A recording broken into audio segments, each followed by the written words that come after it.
এক সময় যা আমরা কল্পনাও করতে পারিনি, ঠিক কয়েকজন স্বপ্নবাজ মানুষ সেই কল্পনাকেও হার মানিয়ে তা বাস্তবে রূপ দিয়েছে।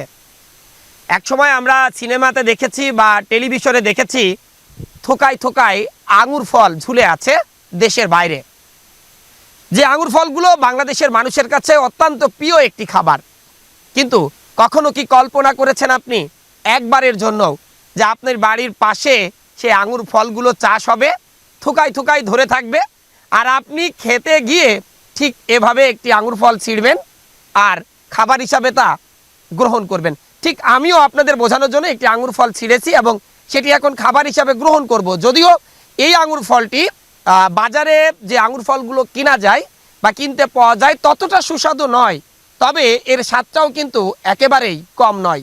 যেহেতু পরীক্ষামূলকভাবে প্রথমবার এই আঙুর ফলটি চাষ করা হয়েছে, সুতরাং এটি এর পরের বার যে যাত্রা আসবে এবং এর পরের বার যে ফলগুলো পাওয়া যাবে সেগুলো বাজারের ফলের থেকেও আরও সুস্বাদু হবে বলে জানিয়েছিলেন এই স্বপ্নবাজ উদ্যোক্তারা।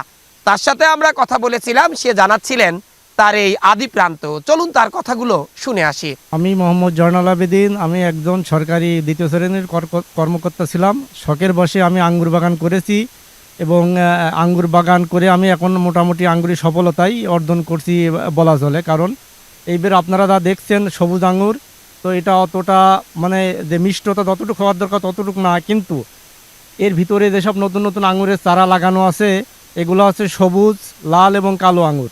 তো আগামী সিজনে অর্থাৎ আগামী বছর আপনাদেরকে লাল এবং কালো আঙুর উপহার দিতে পারবো, যেগুলো বৈদেশিক থেকে যেসব আঙ্গুর আমাদের দেশে আছে তার থেকে অতিরিক্ত মিষ্টতা এবং ভালো। তো আশা করতে যে আগামী এই সিজনে এই টাইমে আপনাদেরকে এই ভালো আঙুর উপহার দিতে পারবো ইনশাল্লাহ। আমরা দেখছিলাম যে আঙুরগুলো পেকেছে মোটামুটি খাওয়া যাচ্ছে, একেবারে অতটা সুস্বাদু না হলেও বাজারের অনেক আঙুর কিন্তু টকও থাকে, সেরকমও আছে যেগুলো পেকে গেছে, তবে সাইজটা একটু ছোট হয়েছে।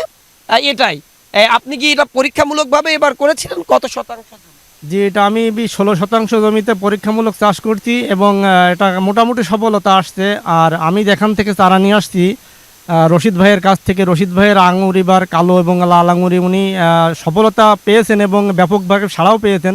তো তার থেকে চারা নিয়ে এসে আমি আবার ভিতরে আমি এই বাগানের ভিতরেই আবার নতুন করে কালো এবং লাল আঙুর লাগাইছি।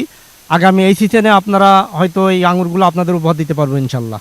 ভাইয়ের বাগান, এই যে চারপাশে আঙুর ফল, তার মাঝে আপনি কখনো কি কল্পনা করেছেন এরকম আঙুর ফল নিজ হাতে তুলে খাবেন? না, এটা তো অবশ্যই বাংলাদেশের জন্য মানে একটা অন্যরকম ব্যাপার। কারণ বাইরের দেশগুলোতে আমরা দেখছি যে আঙুর ফলের বাগানে যে মানুষ আঙুর খায়, কিন্তু আমাদের দেশে আমার ভাই উদ্যোগ নিয়ে এটা আর কি শখের বশে করছে। তারপর মোটামুটি এখন তো দেখাই যাচ্ছে যে অনেক সুন্দর একটা পরিবেশ, যেটা কল্পনা করা যায়নি সেটা এখন পাওয়া যাচ্ছে। হ্যাঁ, খেতে আসলাম আজকে, এর আগেও আসছি। স্বপ্নবাজ এই মানুষগুলোর হাত ধরে বাংলাদেশ একদিন সোনার বাংলাদেশ হবে। অর্থাৎ যে আঙুর ফল একসময় বৈদেশিক মুদ্রা খরচ করে বিদেশ থেকে আমদানি করা হতো এই বাংলাদেশের মানুষের চাহিদা মেটানোর জন্য, তা হয়তো আর কয়েক বছরের মধ্যেই একেবারে দেশের মাটিতে আপনার বাড়ির আঙিনায় চাষ হবে এই আঙুর ফলগুলো। এতে যেমন বৈদেশিক মুদ্রা আমাদের খরচ কমে যাবে, একই সাথে অনেক মানুষ এই আঙুর ফল বা এই যে বিদেশি যে ফলগুলো আছে সেই ফলগুলো চাষ করে নিজের এবং পরিবারের এবং একই সাথে সমাজের ভাগ্য বদল করবে।